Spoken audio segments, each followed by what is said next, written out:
शासन प्रभावक शतक सिंह, शतक वीर, सुविशाल गच्छाधिपति पूज्यपाद आचार्य देवेश श्री दौलत सागर सुरीश्वर जी महाराजा के जन्म शताब्दी महोत्सव के उपलक्ष्य में श्रवण कीजिए विराग क्रांति वाणी का हृदय भेदी धारदार प्रवचन। जिन शासन जिंदाबाद। क्रांतिकारी प्रवचनकार श्री शत्रुंजय महातीर्थ सेवक, कत्ल खानों के जाहिर विरोधक, लाखों पशुओं के रक्षक, मिशन हिंसा मुक्त पालिताना के मार्गदर्शक, श्वेतांबर मूर्ति पूजक तपोगच्छीय सुविशाल सागर समुदाय के गौरव, पूज्य पन्यास प्रवर श्री विराग सागर जी महाराज। जय गिरिराजाधिनाथ। पुण्यवंत पर्युषण पर्वादिराज के बाद ये जो कल जो अष्टमी आने वाली है, और इस अष्टमी को कहते हैं दुबली आठम। क्यों इसको दुबली आठम कहा जाता है? क्योंकि कहीं ना कहीं लोग तपस्या कर कर और दुबले हो चुके हैं। कहीं ना कहीं ऐसे लोगों को लगता है कि हमने पर्युषण तक बहुत धर्म आराधना कर ली, हमने बहुत धूमधाम कर लिया। ठीक है, इस बार कोरोना की वजह से हर जगह पर शांतिमय चातुर्मास है, फिर भी हर साल जिस जाहो जलाली से हर संघ में चातुर्मास की आराधना होती है। अब ये एक कंफर्म हो चुका है कि सभी जगह पर सभी संघों में अब 1.5 महीने का ही चातुर्मास धूमधाम से मनाया जाता है, होता है। वो कहावत है कि थया पर्युषणना पारना अने छूट्या उपाश्रयना बारना। जैसे पर्युषण के पारना होते हैं और सब लोग जो रोज प्रवचन में आते हैं वो धीरे धीरे कम होते गए, प्रतिक्रमण करने को आते थे वो भी धीरे धीरे कम हो गए, जो ज्ञानाभ्यास स्वाध्याय के लिए आते थे वो भी धीरे धीरे कम हो गए। अब लोगों को अब सब घर परिवार दुकान धंधा वापस उसी में, अब भोग विलास घूमना भटकना, 1.5 महीना बहुत धर्म कर लिया, पेट भर गया, अब बहुत हो गया, अब चलो अभी वापस होटल शुरू, वापस बाहर भटकना शुरू, इधर उधर घूमने जाना वगैरह सब प्लानिंग्स बनने लगते हैं। लोग जो आज तक 1.5 महीने तक अष्टमी तक जिन्होंने अपना मुंह बंधा हुआ रखा था, अब सबके कहते हैं ना दहीना घोड़ा छुट्टा। अभी तो तबेले में से जैसे वो घोड़े भागते हैं वैसे लोग अब धर्म को छोड़कर वापस पाप की दुनिया में धीरे धीरे लिप्त हो जा रहे हैं। इसीलिए कल की अष्टमी को दुबली आठम कहा जाता है। तो क्या ये उचित है?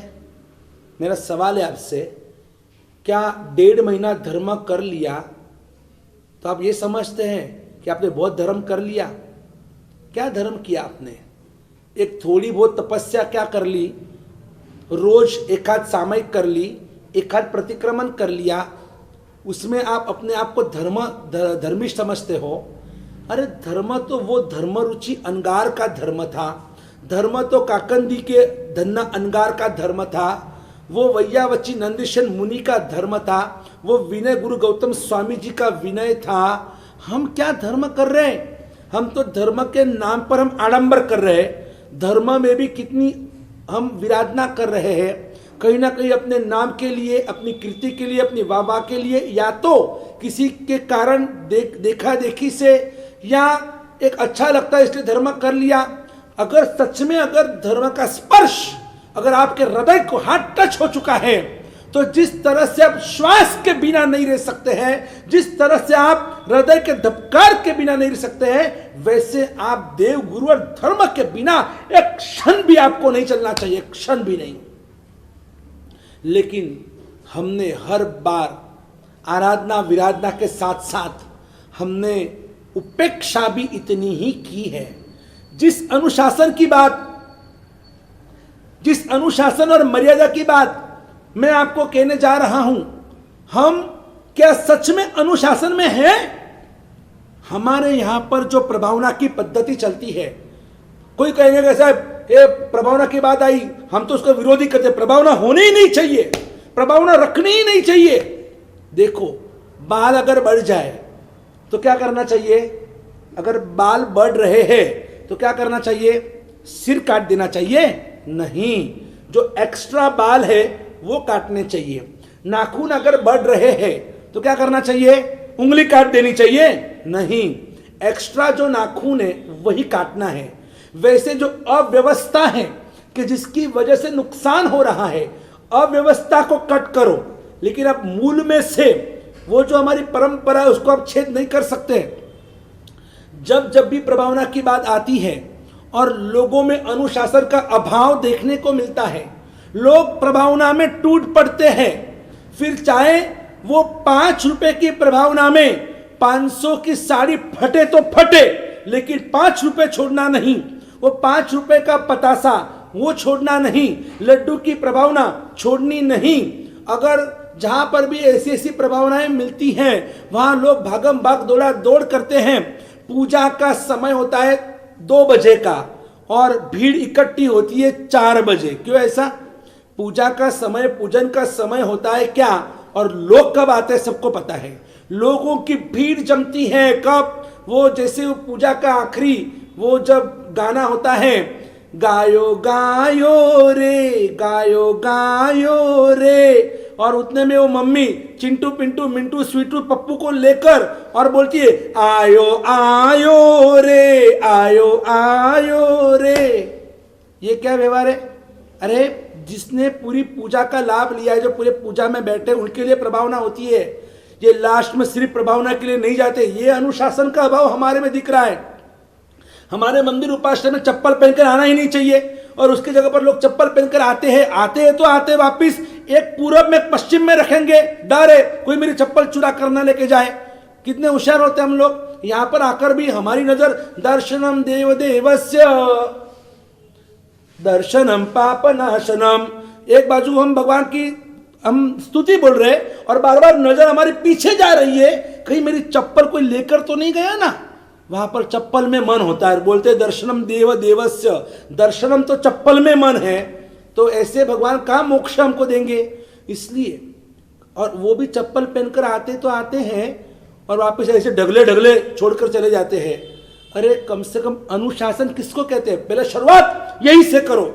जब भी आप मंदिर उपास्य स्थानक में जब भी आते हो जाते हो, चप्पल पहनकर आना ही नहीं, और अगर चप्पल के बिना नहीं आ सकते हैं, चप्पल पहन के आते हो, तो आपको एक लाइन में चप्पल लगानी चाहिए। एक लाइन में आने वाले कोई भी मेहमान लगना चाहिए। वाह क्या शिस्तता है, क्या अनुशासन है। हमने ऐसे सिखों को देखा है, सिखों को। नवी मुंबई के अंदर जब हमारा कत्ल खाना विरोध अभियान चल रहा था और बहुत बड़ी रैली निकाली, बहुत बड़ी सभा का आयोजन किया, और उस समय गुरुद्वारा से सिख के कुछ 5-6 बंदे हमारे पास आए और कहा गुरुदेव हमें भी लाभ दीजिए, हमें हमारी योग्यता के अनुसार हमें कुछ काम कार्य सेवा करने के लिए हमें कुछ आप आज्ञा दीजिए, आज्ञा फरमाइए। हमने कहा भाई कुछ काम नहीं बचा है, सब काम हो चुका है। आखिर उन्होंने सामने से मांगा, उन्होंने कहा गुरुदेव काम करो, सबके चप्पल और जूते लाइन में रखना, उनको संभालना, वो लाभ हमें दीजिए। इतने बड़े बड़े सिख श्रेष्ठी आए हुए थे और वो सामने से कह रहे हैं कि चप्पल बूट लाइन में लगाना, उसको संभालना, वो जिम्मेदारी हम लेने को तैयार है। कितनी बड़ी बात है, कितनी बड़ी सेवा का लाभ ले रहे हैं। हमारे यहाँ तो प्रवचन चलते, प्रवचन में भी लोग चप्पल पहनकर बैठते, बूट पहनकर बैठते। गुरुदेव है, गुरुदेव के सामने चप्पल और बूट पहनकर कुर्सी लगाई है तो ठीक है, चलो कुर्सी रखी, लेकिन वो चप्पल बूट कहाँ रखे? तो वही पहनकर अंजन शलाका में प्रतिष्ठा के महोत्सव के अंदर या फिर बड़े बड़े महासभाओं के अंदर लोग चप्पल पहनकर बैठते हैं। वरघोड़ा चलता है, वरघोड़ा रथ यात्रा में देखो तो रथ यात्रा में भी और खुले नंगे पांव चलना चाहिए, उसमें भी चप्पल पहनकर चलते हैं, उसमें भी मुंह में डूचा होता है। और जब हम भगवान महावीर की जय बोलते हैं तो उसमें भी झूठे मुंह से बोलना भी नहीं चाहिए, झूठे मुंह से। और उसमें भी कृष्णानंदन वीर की बोल भी नहीं सकते, जय बोलू महावीर की। ये क्या ऐसे बोलते हैं क्या? हाँ, ये आप पान का डूचा या मसाला भरा हुआ है और उससे आप भगवान की जय बोलते हैं। और भी एक खासियत देखो कि जब भी वरघोड़ा होता है और वरघोड़े में लोग अपने ही जैन परिवार के लोग, और वो क्या करेंगे तो कि वरघोड़ा का रूट मालूम है कि यहाँ से वरघोड़ा निकलने वाला है, तो जहाँ से वरघोड़ा निकलने वाला है वहाँ पर पहले नहीं जाएंगे, वो राह देखते खड़े रहेंगे। अभी तक वरघोड़ा नहीं आया, अभी तक वरघोड़ा नहीं आया। कहाँ पहुंचा?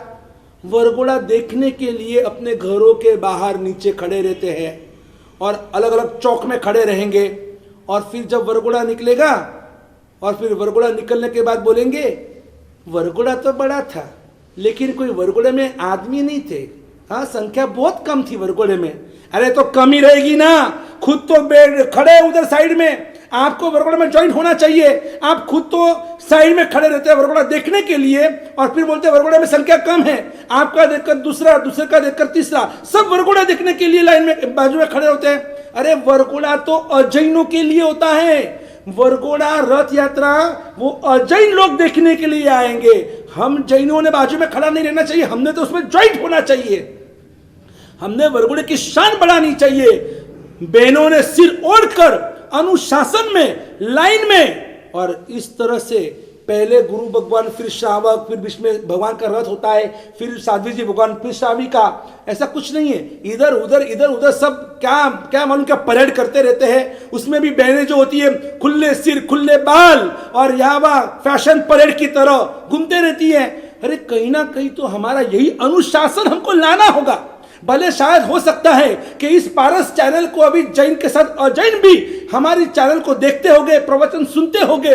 कहीं मुझे बुरा लग रहा है कि चैनल के ऊपर जब जैन अजैन सब इसको सुन रहे हैं तो कोई किसी को मन में ये भी भाव होगा कि जैन लोग ऐसे होते हैं। नहीं, सब जगह पर ऐसे नहीं है, लेकिन जहां जहां पर भी अनुशासन का अभाव है तो कहने का अब मेरा दायित्व है, मेरा कर्तव्य है, इसलिए मैं बिना रोक टोक मैं कह रहा हूं। लेकिन इस अनुशासन को जब अब लाएंगे ना, यही लोग मुंह में उंगली डालेंगे, क्या यार जैन तो जैन है, क्या सचमुच उनके जैसा धर्म नहीं, उनके जैसे देव नहीं, उनके जैसे गुरु नहीं, उनके जैसा अनुशासन नहीं, उनके जैसी व्यवस्था नहीं। मुझे वो दिन लाना है जब चारों तरफ हमारे जिन शासन का जय जयकार होना चाहिए। आबू की घटना में आपको सुनो तो, आबू की घटना, आबू में एक संघ गया, 500 लोगों का संघ गया, वहां पर शीतल चक्र पूजन का आयोजन रखा था।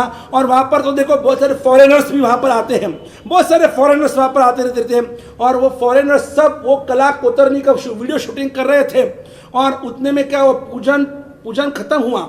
जैसे पूजन खत्म हुआ और लड्डू की प्रभावना थी, आयोजक ने बोल दिया कि देखो आज इतने सारे लड्डू में 24 लड्डू के अंदर चांदी की 10 ग्राम के सिक्के उसमें डाले हुए हैं। जिसके नसीब में जो सिक्का है, जिसके नसीब में जो लड्डू आएगा, ये भाग्य भक्ति लड्डू की प्रभावना है। किसी के भी नसीब में वो चांदी का सिक्का वाला लड्डू मिल सकता है, नहीं तो कोई बात नहीं, लड्डू तो है ही सही।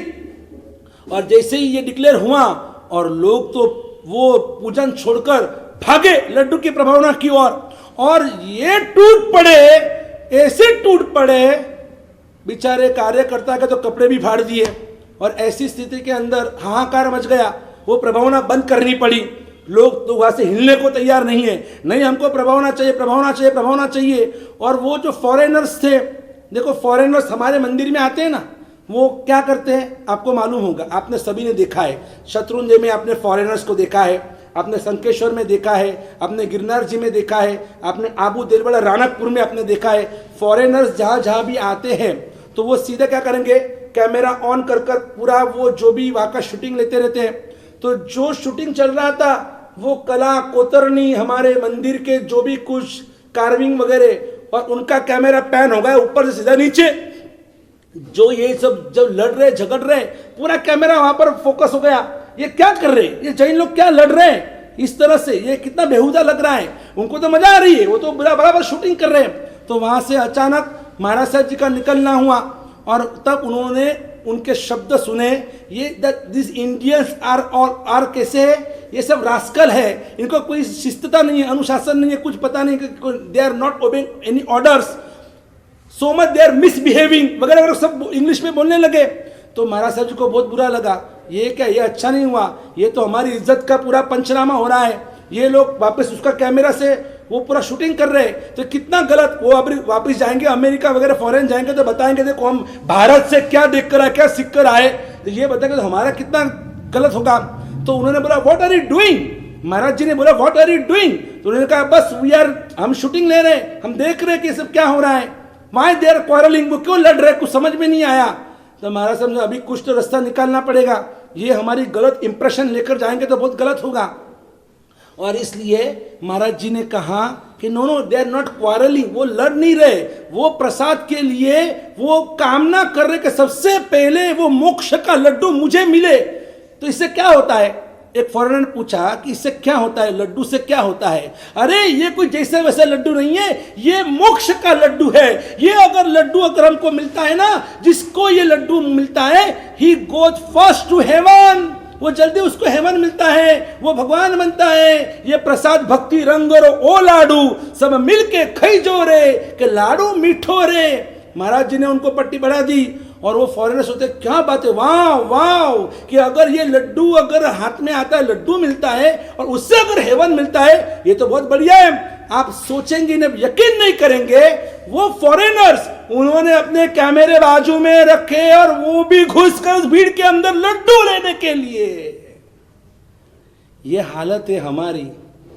ठीक है, वो महाराज जी ने अपनी इज्जत तो बचा ली, फॉरेनर्स भी लड्डू लेने के लिए घुस गए अंदर। लेकिन ये कब तक चलेगा ऐसा? इसका मतलब ये नहीं कि आप प्रभावना बंद कर दो। प्रभावना की सही व्यवस्था होनी चाहिए, लूटालूट नहीं होनी चाहिए, स्वामी वात्सल्य सही ढंग से होना चाहिए। ऐसे भिखारी की तरह हमारे लोग ऐसे प्लेट लेकर मांगेंगे, दे दे दे मुझे दे मुझे दे, नहीं। उचित बहुमान रिस्पेक्ट के साथ स्वामी वात्सल्य कराओ, बिठा कर खिलाओ। अगर आपको बुफे रखना ही पड़े जगह के अभाव से, तो भी उसके एक व्यवस्था तंत्र होना जरूरी है। जितने लोग खाने को आते उस मुताबिक जगह नक्की करो, उस मुताबिक मंडप की व्यवस्था करो, उस मुताबिक इतनी ही आइटम रखो। तो हर चीज में अनुशासन जरूरी है। पक्षाल में देखो तो वहां पर भी भीड़ भाड़, धक्का मुक्की, हर जगह पर धक्का मुक्की।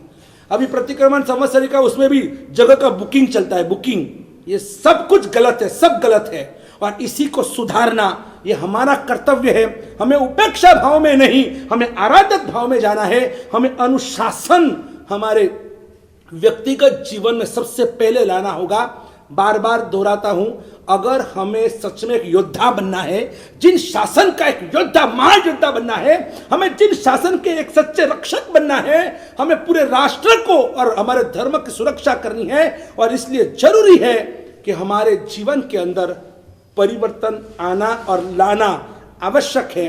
और भी इस जीवन को बेहतरीन बनाने के लिए सच्चे योद्धा के क्या लक्षण होते हैं और क्या हमारा मास्टर प्लान आगे का होगा, रोज के रोज आप व्याख्यान सुनते जाइएगा, लोगों को बताइए, सुनो ये प्रवचन गुरु भगवंतों के ऐसे ऐसे जो भी गुरु भगवंत प्रवचन दे रहे हैं, आप सुनोगे तो आपको आगे क्या करना, आपको प्लानिंग के लिए बहुत आसान होगा।